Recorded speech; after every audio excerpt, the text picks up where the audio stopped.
Roosevelt, Greeley, and Dada organized the Locofoco Party in 1834 to cover the real purpose.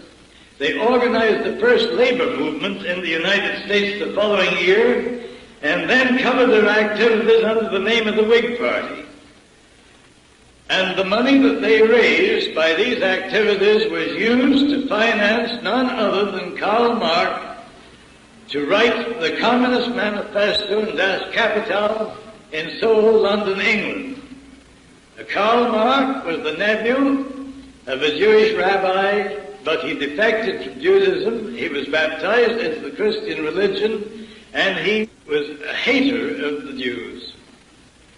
He was no more an atheist than what I am. But he wrote that document so that he could get people who had lost their faith to join the Communist Party and allow themselves to be used to further the secret plans of the Illuminati. While Karl Marx and Engels were writing the Communist Manifesto, a German professor of the name of Karl Ritter of Frankfurt University was actually employed by the Illuminists writing the antithesis of the communist ideology so that the Communist Party and the Anti-Communist Party could be used to divide the world's population into opposing camps and bring about World War I. As early as 1776, Russia had been designated as the empire which was to be destroyed and turned into the stronghold of atheistic communism. But the historians that teach in your universities and in your colleges don't say anything about that. What I'm telling you are historical facts. I'm not giving you my own opinions. They can be checked in your national archives, in the British Museum of London, England, and in the Vatican libraries, and have been checked. When Giuseppe Mazzini was brought in contact with Pike, the two worked on this military plan to divide the countries of the world into opposing camps, and World War I was to be used to enable them to overthrow the powers of the Tsar and turn Russia into the stronghold of atheistic communism. In 1887,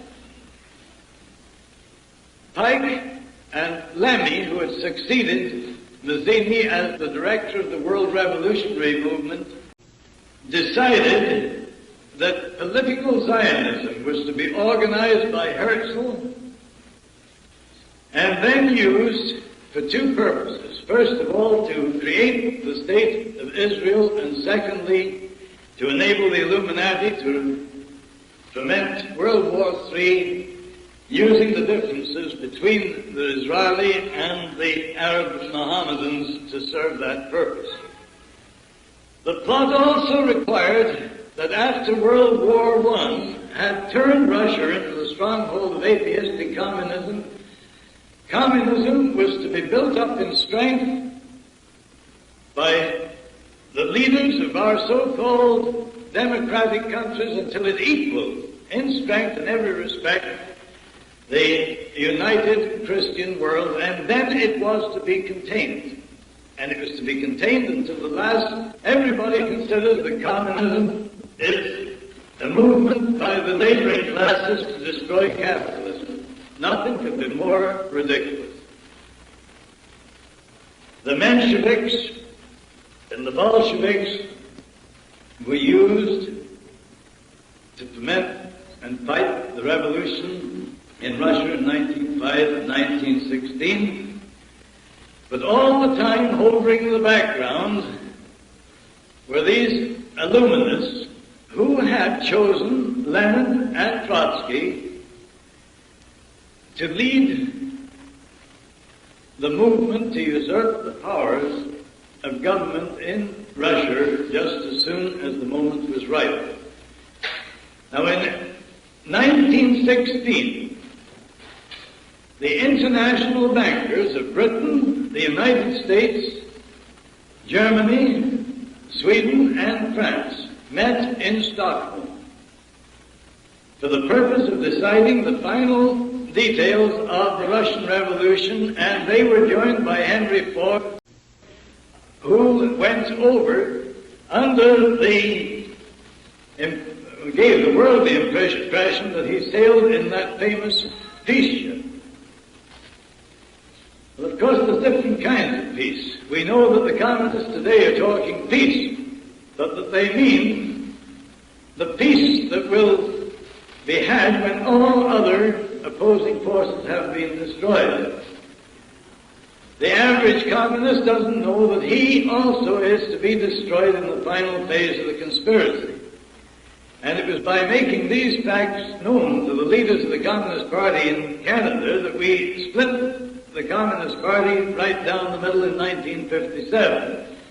We supplied them with copies of a letter that Albert Pike had written to Mazzini on August the 15th, 1871, the year before Mazzini died, and that exposed the whole diabolical aspect of the conspiracy.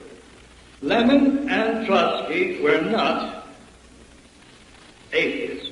Lenin had been initiated into the order and sect of the Illuminati in Switzerland, where Trotsky was initiated. I'm not familiar, but this will shock you.